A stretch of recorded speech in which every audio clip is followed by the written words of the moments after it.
केवळ मीच नव्हे तर ह्या विषयातले जे तज्ञ आहेत त्यांनी जी व्यक्त केली होती खरी ठरली। मार्चच्या आधीपासूनच आपल्या राज्यामध्ये पुन्हा एकदा कोरोना मोठ्या राक्षसापेक्षा म्हणजे गेला राक्षस होता त्याच्या डबल टिबल दुप्पट तिपटीने अकराळ विकराळ रूप धारण करून आलेला आहे। त्याच्यामध्येच विषाणूचा नवा अवतार म्हणजे हे पण नवल आहे। आतापर्यंत आपण आपले विष्णूचे अवतार ऐकले होते ज्याचे आपण पूजन करतो। ज्या ज्या वेळेला संकट आली त्या त्या वेळेला भगवान विष्णूंनी वेगवेगळे अवतार घेतले आणि आपल्याला वाचवलं। पण हा विषाणू जो आहे तो वेगवेगळे अवतार धारण करून आपल्याला संकटात टाकतोय आणि आपली परीक्षा बघतोय। अलग-अलग रूप लेकर पुन्हा एकदा तीच गरज आहे। हमको तकलीफ में डाल रहा है। सर्वांना धैर्याने सगळं धैर्य एकवटून लढण्याची गरज आहे। लॉकडाऊन करणार का? धैर्य के साथ प्रश्न अजूनही मी उसका मुकाबला करना चाहिए। पण साधारणतः आत्ताची परिस्थिती काय आहे ह्याची कल्पना आपल्याला देण्याची मला पुन्हा एकदा गरज वाटते। मुझे लगता है कि मुझे बताना चाहिए कि अभी परिस्थिती स्थिति क्या है। निर्माण झाली किंबहुना कोविडची साथ सुरू झाली। आपल्याला पूर्ण माहिती आहे आपल्या राज्यामध्ये फक्त 2च या विषाणूंची चाचणी जिथे होऊ शकते अशा प्रयोगशाळा होत्या। जब ये सब पूरे कोविड की शुरुआत हुई थी तब हमारे पास सिर्फ 2 लैब थे जहां पर कोविड का टेस्टिंग होता था। जवळपास आपण 500 पर्यंत चाचण्या करणाऱ्या संस्था किंबहुना लॅब्स तयार केलेल्या आहेत। आज की स्थिति में हमारे यहाँ पर 500 जगह है कि जहां पर कोविड का टेस्टिंग हो सकता है। 500 लैब्स है जो कोविड का टेस्टिंग हो सकता है। गेल्या काही दिवसात म्हणजे मला जी माहिती सगळी माझ्याकडे आलेली आहे त्याच्यात महाराष्ट्रामध्ये जी आपली क्षमता होती 75,000 चाचण्या दर दिवशी करण्याची ती आपण वाढवून जवळपास 1,82,000 पर्यंत नेलेली आहे। 1,82,000। हम लोग आज की तारीख में महाराष्ट्र में 1,82,000 टेस्टिंग कर रहे हैं रोज। काही दिवसात उतनी क्षमता हमारी ही संख्या आपल्याला 2.5 लाखावर न्यायची। 2.5 लाख चाचण्या आने वाले दर कुछ दिवशी दिनों में हम लोग लवकरात 2,50,000 करने की क्षमता बढ़ाने वाले हैं। रॅपिड अँटीजेननी नाही तर त्याचं जे प्रमाण आहे केंद्राची जी काय मार्गदर्शक तत्व आहेत की साधारणतः हम लोग एंटीजन टेस्ट नहीं बढ़ा रहे हैं, हम लोग आरटीपीसीआर बढ़ा रहे हैं। या पद्धतीने झाल्या पाहिजे। 70% आरटीपीसीआर टेस्ट सर्वांनाच माहिती झालेली नेमकं आरटीपीसीआर म्हणजे काय, म्हणजे रॅपिड अँटीजन टेस्ट म्हणजे काय। आरटीपीसीआर मध्ये अचूकता ही अधिक असते, अधिक चांगली असते। और आरटीपीसीआर की अचूकता ज्यादा अच्छी होती है, चुकती नहीं है टेस्ट। की जेवढ्या चाचण्या आपण करतो त्याच्यात किमान 70% चाचण्या या आरटीपीसीआर असायलाच पाहिजेत। हमारे पूरे टेस्ट में 70% टेस्ट ये आरटीपीसीआर होता। चाचण्या करत होता त्याही वेळा तेव्हा त्याच टक्क्यात आरटीपीसीआर करत होता। आज जवळपास 1,82,000 करतोय त्याच्यातही 70% आरटी।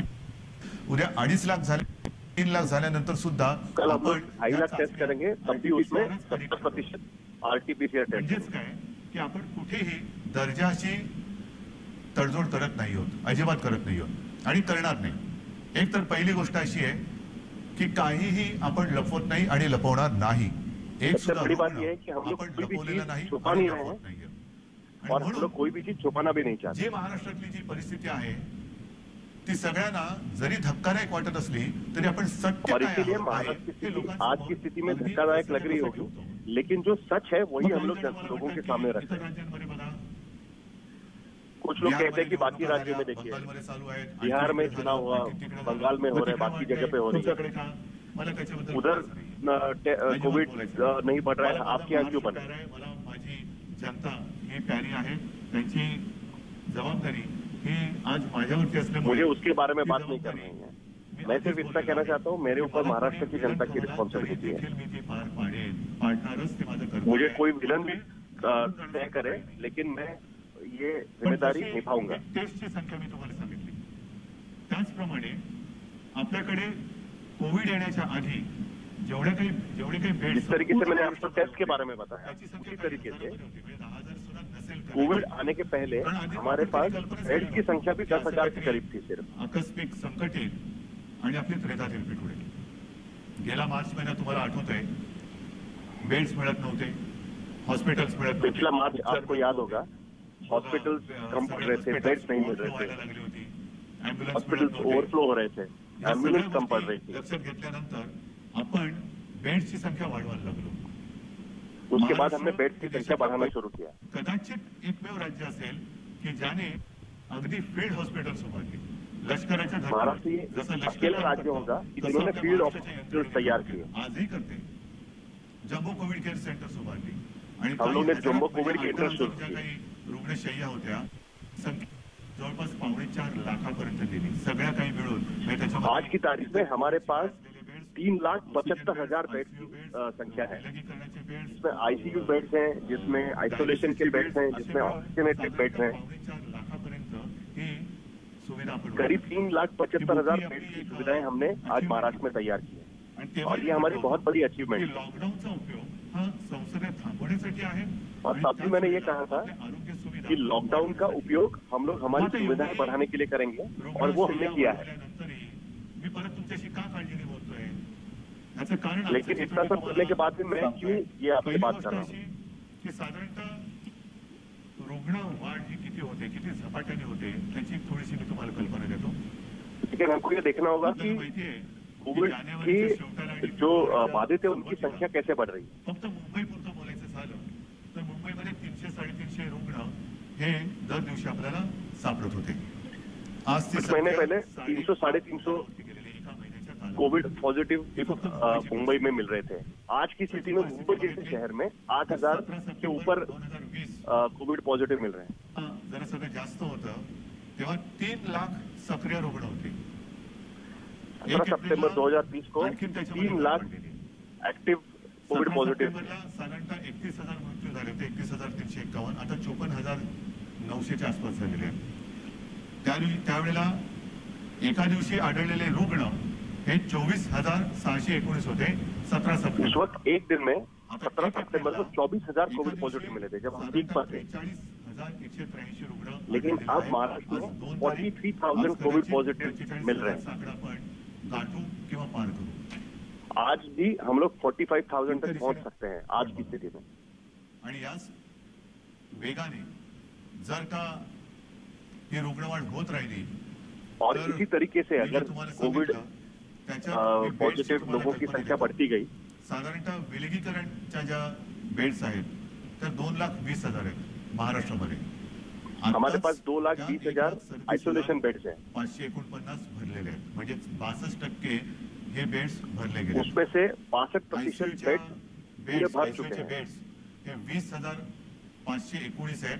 ते जवळपास आईसीयू बेड्स 20,500 है. उसमें से 48% पूरे भर चुके हैं.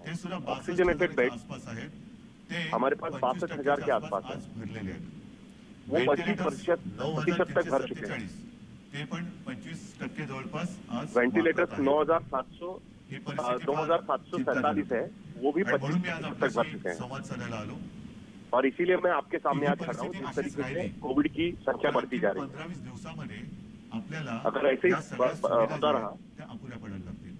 तो आने वाले 15-20 दिन में सारी सुविधाएं हमको कम पड़ने लगेगी. मी आदेश दिलेले आहेत की जिथे जिथे आवश्यक आहे आवश्यकतेनुसार या सुविधा वाढवा. पण मैंने आदेश दिए कि जहाँ जहाँ पर जरूरत है वहाँ पर सुविधाएं बढ़ाएं. व्हेंटिलेटर्स, ऑक्सिजनचा साठा सुद्धा आज आपल्याकडे फार मर्यादित आहे. तोही वाढवण्याचा आपला प्रयत्न सुरू आहे. औषधांचा साठा आपण घेऊ शकतो. परंतु बेड्स वाढले, व्हेंटिलेटर्स वाढले, आयसीयूचे बेड्स वाढले तरी डॉक्टर्स कसे वाढणार, नर्सेस कशा वाढणार. लेकिन ये बाकी सारी सुविधाएं बढ़ा देंगे. हा विचार डॉक्टर्स, आरोग्य कर्मचारी हम लोग कहाँ से लाएंगे. चिंतेचा विषय आहे और यहीं पर चिंता का विषय है. ही संपूर्ण आपली यंत्रणा, मग त्याच्यात डॉक्टर्स आहेत, नर्सेस आहेत, आरोग्य कर्मचारी आहेत, पोलीस आहेत, आशा अंगणवाडी सेविका आहेत, महसूल यंत्रणेचे काही कर्मचारी आहेत. ह्यांच्यापैकी बऱ्याच जणांना कोविडने गाठलेलं आहे. आजारात उनमें से कई लोगों को कोविड का प्रादुर्भाव हो चुका है. या विषाणूचं एक विचित्र वैशिष्ट्य असं आहे की एकदा तरी कोणाला ग्रासलं की बरं झाल्यानंतर सुद्धा काही काळ हा थकवा राहतो, धाप लागते, थकवा येतो, थोडस. और कोविड की विशेषता ये है कि उसमें से आप ठीक भी हो जाए तब भी उसके जो असर है उसका वो कुछ दिन तक चलता रहता है. ती यंत्रणा आपल्यासारखीच माणसांची आहेत, आपल्यासारखीच रक्तमासाची हाडाची आपली माणसं और ये इतनी बड़ी यंत्रणा चलाने के लिए लोगों की हमको जरूरत पड़ेगी. सगळेच ते आजारी पडले आणि पडल्यानंतर निगेटिव्ह आल्यानंतर दुसऱ्या तिसऱ्या दिवशी पुन्हा एकदा आपल्या कोरोनाच्या भोवत घुसतायत. मग त्यांच्याशी आपण कसं वागलं पाहिजे? आज सुद्धा आपण जी काय आपली यंत्रणा राबते आपल्यासाठी, टेस्टिंग आहे, टेस्टिंग वाढवतोय, पण टेस्टिंग करण्यासाठी घराघरात जाऊन आपल्याच भगिनी आहेत, आपलेच बांधव आहेत, 2-2, 4-4, 5-5 माळ्याच्या इमारती असतील, लिफ्ट नसेल तरी सुद्धा ते चढ उतर करतात रोज न थकता. म्हणजे थकले तरी थांबत नाहीयेत. त्यांना आपण काहीतरी दिलासा देणार आहोत की नहीं? और ये सारे जो लोग काम कर रहे हैं, जो टेस्टिंग के लिए कर रहे हैं, ये डॉक्टर्स हैं, उनको हम कुछ मदद करेंगे कि नहीं करेंगे? आपण कालच्या दिवसात तुम्हाला हमारे यहाँ पर वैक्सीनेशन भी बढ़ रहा है. ठरणार नाही, पण तुम्हाला समाधान वाटलं पाहिजे की महाराष्ट्र हा देशातला नंबर 1चा राज्य महाराष्ट्र ठरलेला आहे. कालच्या दिवसात वैक्सीनेशन में आपण 3 लाख नागरिकांना महाराष्ट्र नंबर 1 का राज्य बना है. हम हर दिन 3 लाख वैक्सीन एक दिन में दे रहे हैं आज की तारीख में. सुमारे 65 लाख, त्याच्यात आजचा आकडा मी धरलेला नाहीये, 65 लाख. जब से वैक्सीनेशन की शुरुआत हुई है महाराष्ट्र में 65 लाख लोगों को हम वैक्सीनेट कर चुके हैं. केंद्र आपल्याला देत आहे, पण पुरवठा वाढवायला पाहिजे.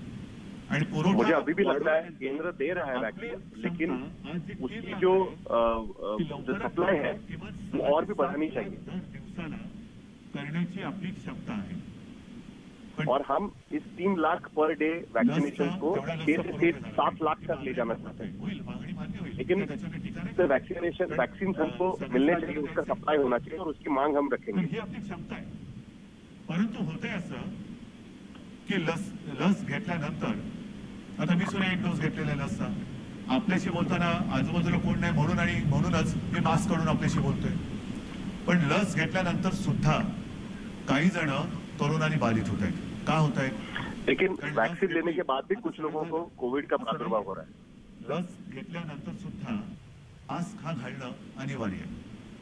मी मधल्या काळामध्ये माननीय पंतप्रधानांनी वैक्सीन लेने के बाद भी आपको हर चीज की जांच कोविड अप्रोप्रिएट बिहेवियर रखना चाहिए. बोललो होतो की आमच्या इथे लसचे 2 डोस घेतल्यानंतर सुद्धा, कालावधी झाल्यानंतर सुद्धा काही लोकांना संसर्ग झालेला आहे. तेव्हा स्वतः माननीय पंतप्रधानांनी सांगितलं की एक गोष्ट लक्षात घ्या की लस घेतली म्हणजे कोविड होणार नाही अशातला भाग नाहीये. कोविड होईल, पण त्याची घातक मैंने प्रधानमंत्री को कहा था कि हमारे यहाँ पर कोविड के दोनों डोज लेने के बाद भी कोविड कुछ लोगों को हुआ है. तो प्रधानमंत्री ने भी कहा था कि ऐसा नहीं है कि कोविड नहीं होगा, लेकिन उसकी वजह से आपको वो घातक साबित नहीं होगा.